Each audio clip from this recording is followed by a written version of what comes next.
Good afternoon, everyone. Welcome to Reality Bites with Nikki Connors. Thank you for joining me today. Have you got your sandwich? Have you got a drink? It's going to be an interesting, I think, 45 minutes.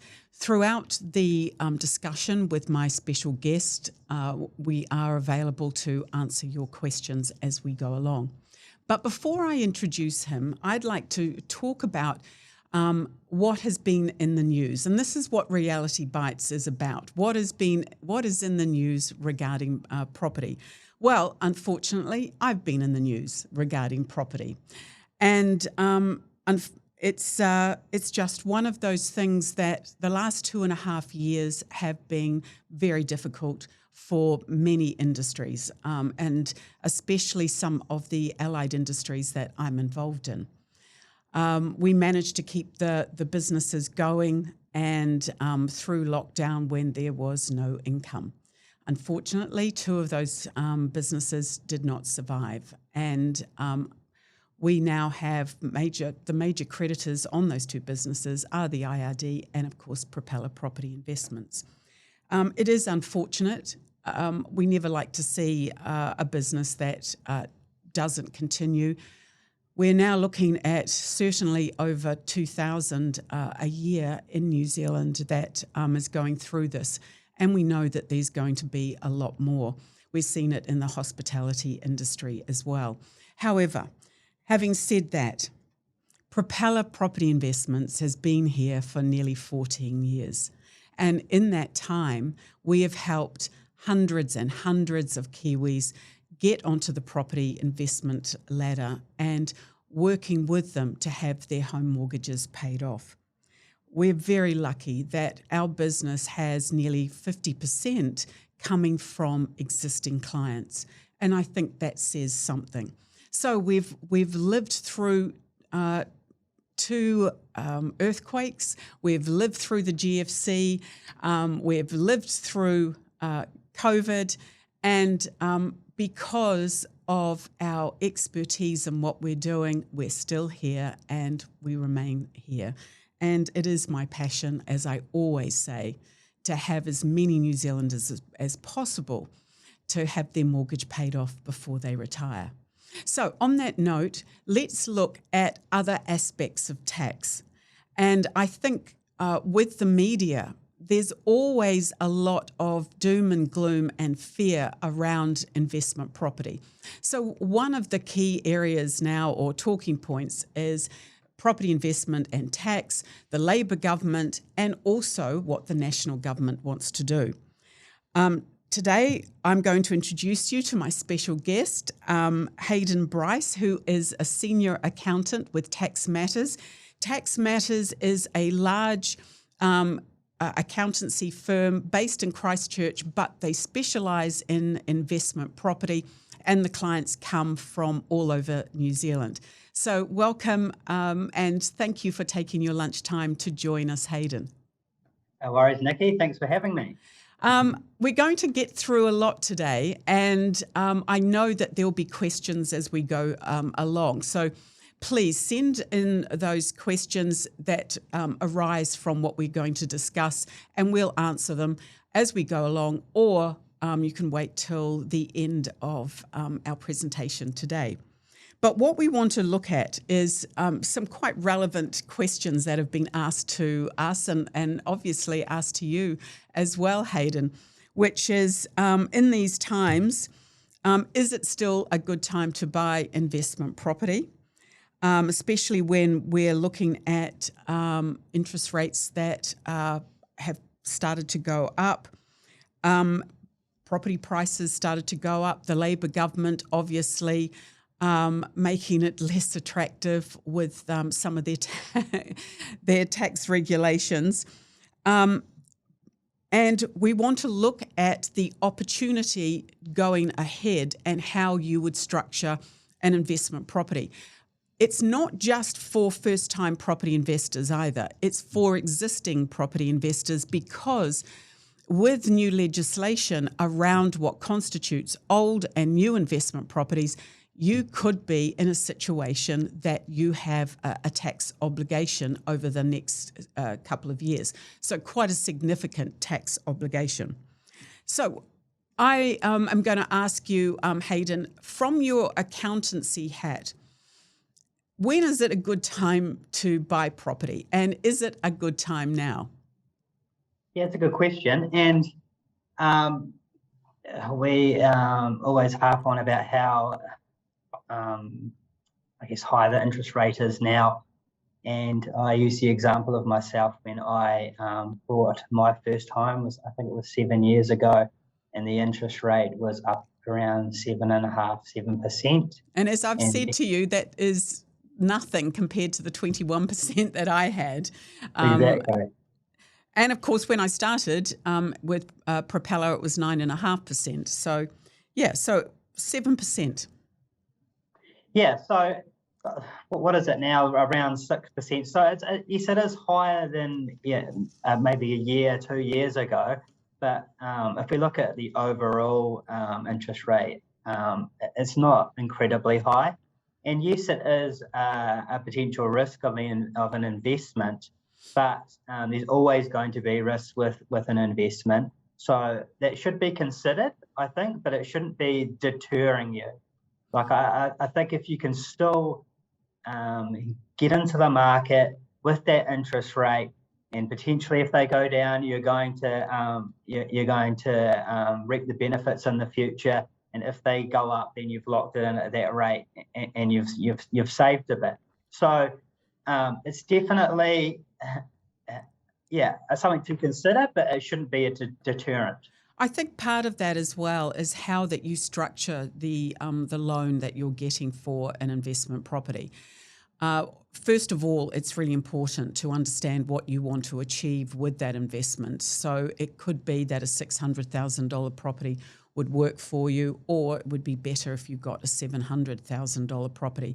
It's interesting that the price of the property isn't so sensitive as the rental that you receive on that property.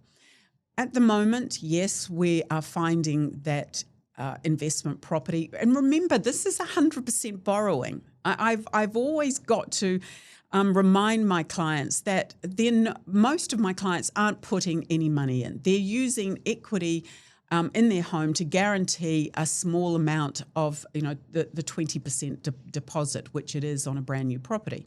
So it's 100% borrowing. So if you have to top up that property by $100 a week, for instance, it's expected because you are looking at borrowing $600,000. But to reap the rewards over the next 10 years as well can give you a greater benefit.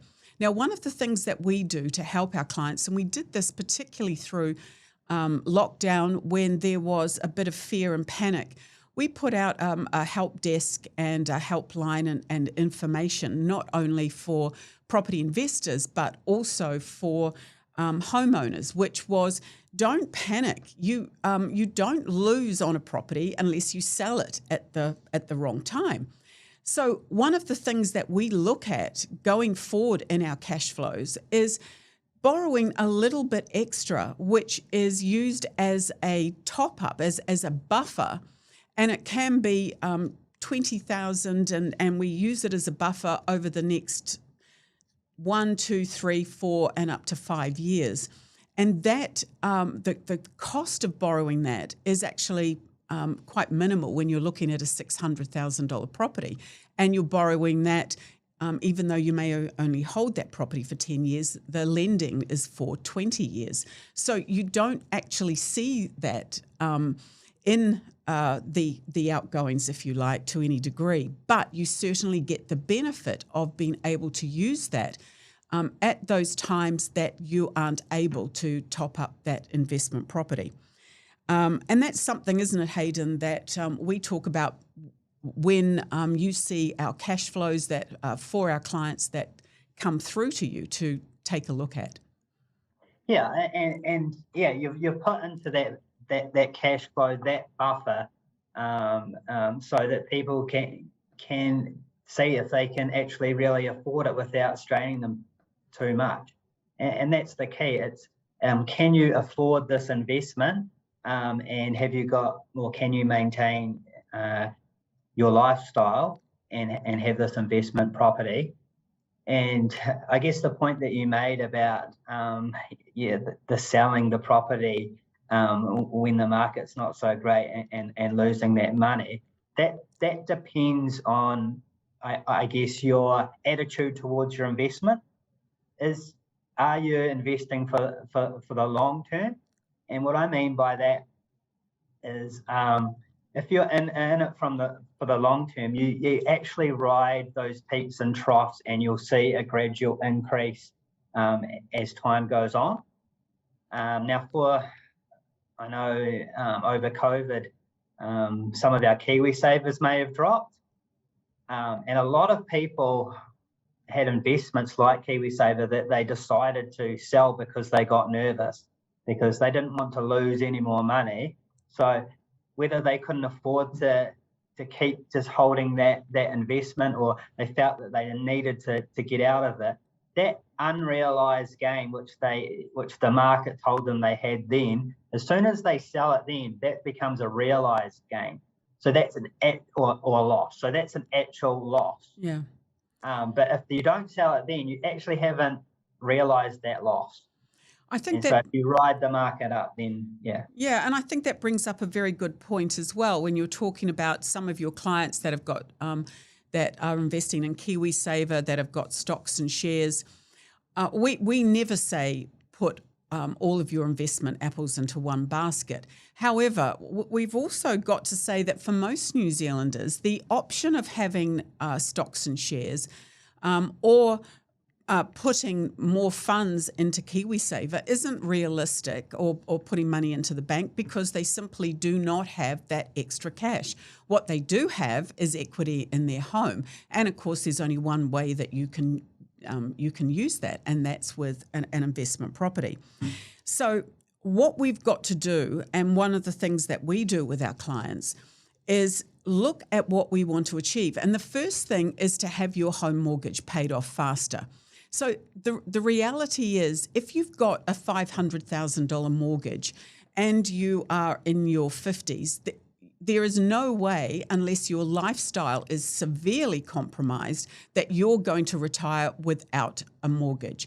So how can you get that paid, and in a way that actually protects your day-to-day living so you can enjoy your living? And that is the structure in which it's the right sort of property, but it's also the structure in which that property goes into. And this is something that is key when we're briefing the professionals around us as well, like yourself, Hayden. It's what is the first thing we got to do? If you've got a $500,000 mortgage, we want to have conservatively that mortgage paid off within the next 10 years. Or you sell it at year 5 because you're buying a brand new investment property, and under the bright line, you don't have to pay tax on the profit of that. So let's just go back to talking about, okay, so for most people, they've got to have, the only option is an investment property. But there is a fear around the tax implications. So as a company, we only recommend brand new or off-the-plan investment property. Why? Because it's only 20% deposit, because you can sell that property after 5 years and enjoy the capital growth without paying tax on that property. You don't have to worry about maintenance and repairs. You don't have to worry about whether the property complies to the healthy home. On the other hand, we're now looking at those clients, and sorry, Hayden, I always sort of go off and ramble, but we'll bring you into this. However, with those clients of ours and with property investors that have got old property, now when we now talk about old property, we've got to put this in perspective. This is the government's description of investment property that is older than say 3 years. So Hayden, let's look at the tax obligations or implications for those investors that have had a property for 3 years plus. Yeah, so that's a good point, Nikki. And a lot of our clients have had older properties that they're renting out, and not that they're getting angry with us, but they are saying, why have we got a tax bill? This is the common question we get, is why have we got a tax bill when we are putting money into our rental property ourselves to keep it afloat? So that's the common question we get. And yeah, it's to do with the interest deductibility. Usually, interest on your mortgage for your residential property was one of the highest expense that you could claim, and the government have said from a certain date we're going to phase it out. Or if you buy a property, I think it's after March, then 2020. I have to check that, but you can't claim any interest deductibility at all. So they're phasing it out, or you can't claim any on an older home. Right, and that's quite important. So those investors at the moment that have older property, I know that when you're talking to your clients, one of the things that you're recommending now is to sell that older property and look at realising the capital growth and the capital gain and reinvesting in what is now termed brand new property. There's huge benefits. Yeah, Nikki, there's huge tax benefits for doing that. You can claim your interest for 20 years. It stays with that property. And as you said, you can sell it within that 5 years, that bright line 5-year period without receiving that capital gains tax. Yeah. And of course, it's now called brand new property as well. So if you purchase a property now off the plan or that is brand new, it's then rated as brand new property for the next 20 years, which means that the next investor can take advantage of that as well. So when we're looking at an investment property for you, or you're talking to your accountant, it makes sense that you purchase something that's new, because more and more, and tell me, Hayden, if this is correct, your advice is not to purchase something that is 5 years old or 3 years older than 3 years, because of the upcoming tax implications, which means that investors aren't going to find those sorts of properties as attractive. Yeah, and sometimes that actual option is taken away from us, because you also get the benefit of having a 20% deposit as opposed to maybe a 40% if the building's not new for a second investment property. So yeah, it's almost that decision. It gets taken because they can't afford a second-hand one because of the deposit so high. They'll never get to that 40%. So it's definitely a consideration and we do point people towards that. So it comes back to the fact that for New Zealanders that have mortgages on their own home, this still presents an attractive opportunity. And it doesn't matter what the interest rate is. One of the things that the ANZ Bank, for instance, has is a new build rate, which is beneath the current rate that is out there from the other major banks. That is only available until June of next year. So another reason why it would be, it's a good time to look at investment property. I think that waiting, and this is one of the other things as well that both you and I hear a lot, Hayden, should we wait? And we've talked about this before. I don't believe that property prices are going to go down to the level that, once again, is out there in the press. And there's a reason for that. And I'm talking about brand new property. Hayden, both Tax Matters and yourself also have developers as clients. And when I'm talking to developers, the cost of building is increasing by around about 20%. So you're seeing this as well if you're handling the tax of these developers. Yes, we are. And I did work for a construction company as a company accountant there for a while. And so I know how tight the building industry is. There's a lot of tendering involved. And so you just can't hike up your prices because you won't get the job. So, the prices are probably not going to get cheaper. And there was a point where we were actually instructing our clients not to have a fixed price in their build. And the reason for that was because the prices of materials was changing so fast. Sometimes it was twice in 1 month that if our clients gave them a fixed price, they could lose up to 10% on that product, and their margin might only be 10%. So, because of the changing environment, the price is going up, and we've got the freight issues and delay in supply. I don't see the prices. I mean, the thing is, that's good that you say that to your clients, which are the developers. However, it's not so good for property investors. And this is one of the things that we do to protect our clients, because if you're looking at, obviously, we believe the best form of investment, especially with tax issues, deposit issues, looming tax bills on older property, and the desirability for other investors, is the fact that it's going to be off the plan, ready in 6 months, 8 months, a year, 18 months.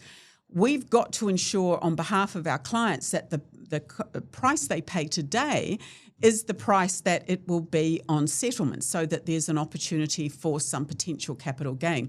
So with all of the developers that we work with, we're able, because of our buying power on behalf of our clients, to negotiate within that sale and purchase agreement that it is fixed, totally fixed, and the properties are what we call turnkey as well. So the developers are being squeezed. I mean, we're able to get a few things. We've got a developer that's putting in free whiteware and outdoor furniture, for instance. But in reality, they are not creaming it as far as what they're making on a development or a property. Their margins are getting even more squeezed, especially when they also have the problem of getting finance, and a lot now are getting finance offshore. So it makes it very difficult with those interest rates as well. So this is why we believe that it's still very important for those New Zealanders who do have a mortgage or who want a passive income to still look at property now, not wait, because I don't believe that there is going to be, and we haven't seen it. When we get the headlines, property prices in this region have gone down by 5%. Remember, since 1991, property prices have doubled every 7 years, so it's about a 7%. We've looked at 40 to 41%. Now, property investment is a long term, or now with this, with the bright line for 5 years, depending on how much potential capital gain that you make. So, Hayden, your thoughts on that as well, that it's not about dropping prices. Yes, there is always cycles in property. And in this particular cycle, we've got interest rates, we've got the inflation. But I think that as a country that follows the US, the indications are that the US, that their interest rates are going to go down by a couple of points, which means that we also will, we could be following that. So what's your view on that? Well, we don't want to miss out because we're worried about the interest rate. And what I mean by that is if the interest rates do drop, then money is cheaper to lend. So therefore, there's more people in the market. So there's more demand. So the prices tend to go up, and we've seen that with the interest rates being so low. More people were able to finance a mortgage, so there was more competition, so prices went up. So if we waited till the interest rate went down, then potentially the price of the property that we're looking at might not be the same. It might be higher because of that demand. Yeah. So I think too that this is it is a confusing time for new investors, well, for any investors really. And I think this is why more and more it's important to get the right sort of advice, because you don't know what you don't know. And we work with independent specialist mortgage brokers, with accountancy firms like Tax Matters, with solicitors as well, to give an overview and to work out what is the best structure that's going to work for you and the profile of the investment property. So just very quickly, before we take some questions, the national government has just come out and with their manifesto, and I'm not one to be that political, certainly in this platform. But what is very interesting is that they have targeted property investment. So, Hayden, just very quickly, what are they proposing? Yeah, so they've kind of said since Labor's been in government, that they've made up a whole lot of these taxes. I think there was 7 or 8 of them that they had made up, and this is and some of them are the bright line, the extension to the 10 years. So they were looking at reversing that, so that would probably be back to 5 years and maybe even shorter for a new build. And well, it used to be 3 years. I remember when it was 3 years. Yeah, they might even go back that far. So they're looking at reducing that bright line test. They're looking at getting rid of the interest limitation. So interest, you'll be able to claim your interest on your mortgage again on old houses. So that they're looking at reversing that. And for some of us, an interesting one is they're looking at reversing the 39% tax rate over 180K. So if we're earning 180K, there's a relief. Well, I mean, but at the moment, household incomes for what is required by the banks to service a mortgage, I mean, you are looking now household income of 140 plus thereabouts. So it is going to have a great impact. And that's all I'm saying as far as whether you're going to vote National or Labor. One of the questions that we get often as well is, and it is in the paper, is there an oversupply? Well, the answer to that is, from our perspective, no. The properties that we recommend are in Auckland, Wellington, Christchurch and Hamilton. And of course, you look at one of the latest headlines that's come out. So if you put it up against this, the headline that says we've got an oversupply, the latest about Hamilton, for instance, and how there is just not enough properties. In Christchurch, we're seeing that with the house and land, 3 and 4 bedrooms out in the likes of Rolleston or whatever, a lot of our clients have made a great deal of capital gain on those. And there's always a waiting list for families to go into those properties. The reality is that we slowed down with our building. Builders can't get the finance. The cost of building is increasing. So even when we talk about and quote how many builds are happening in New Zealand, that's not necessarily the case as the costs go up. So we actually do believe, and I think that you agree, Hayden, brand new or off the plan, and for both existing investors to cull their portfolio and now look at something that's new, and of course for brand new investors. Is there anything on that you particularly want to add? I've got a question that's come from Grant, Nikki. Yeah. It's kind of related to this. He says, my property is just about to be completed this month. I assume that's still deemed as a new property. How will I be affected from a tax perspective?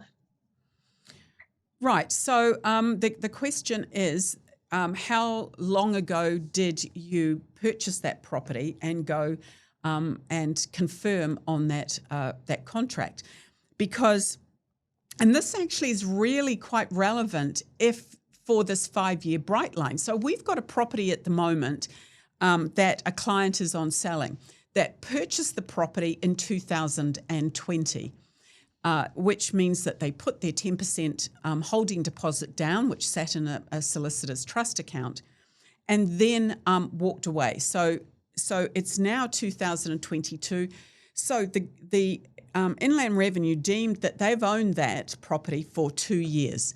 It's not ready till 2000, and because of delays, till the end of 2023, early 2024. So when it's completed, they can sell that property 2 years from that completion date, or whenever that completion date is, and that's within the 5-year bright line.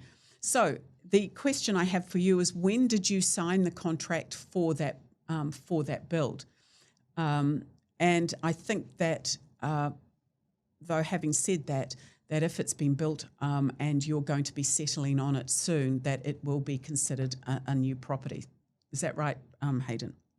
Yeah, and another, it's, if you buy it off the plan, it's the date that you enter into that agreement.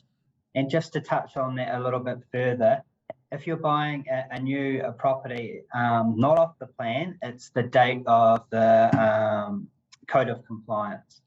And some clients can, or some investors can actually fall into the trap there, because developers can hold properties for, and some of them do, until prices go up or whatever.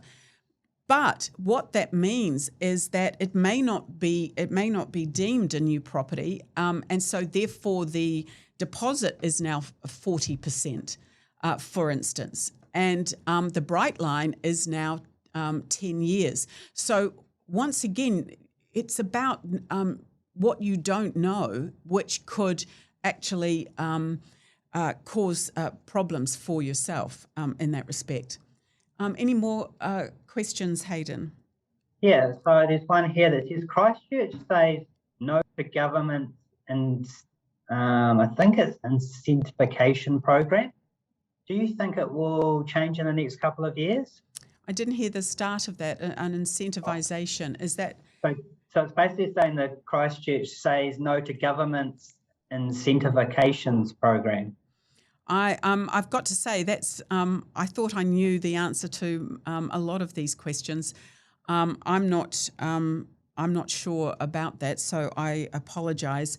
I have to say that in Christchurch, finally, I've been predicting this for a while. It's been quite slow, but the now that we've got the stadium that's going to be built, we've got the council buildings. There are a lot of people going into Christchurch and the surrounding areas, and we're seeing infrastructure going up so much faster. 11 years it's taken, 10 years, and now it's mushrooming. And so we are seeing the sort of builds, townhouses, for instance, in central Christchurch. We recommend only a certain type of build, which is it has car parking, because that's going to be an issue.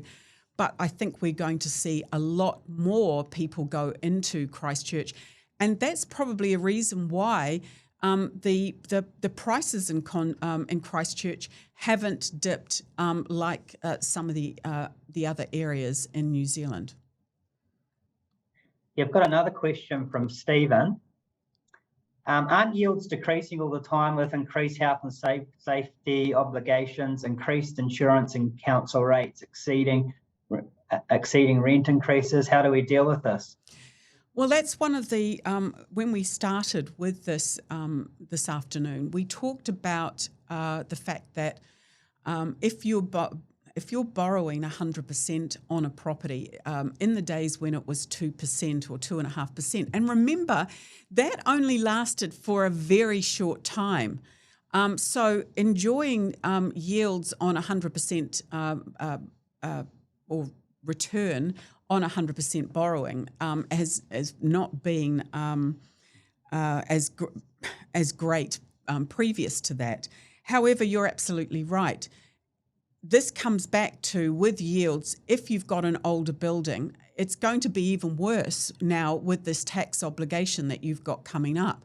You won't have those with a brand new property because you've got the warranties and guarantees on the build themselves. You're going to get with a brand new property a higher rental, the maximum rental, because it's a desirable, because it's brand new. And also you've got a better choice of tenant. So yes, older properties, the yields are not going to be great. They're going to get worse. What's your view, Hayden, on that and, the solution? Yeah, I mean, and I think you touched on it, I think it was in the invitation that you've got to treat investment properties like a business. So I guess you've got to really look at, and a lot of people have started to do this with the non-interest deductibility, is they'll put their rents up to combat that, to get more money because they're having to pay, they're not being able to deduct the interest.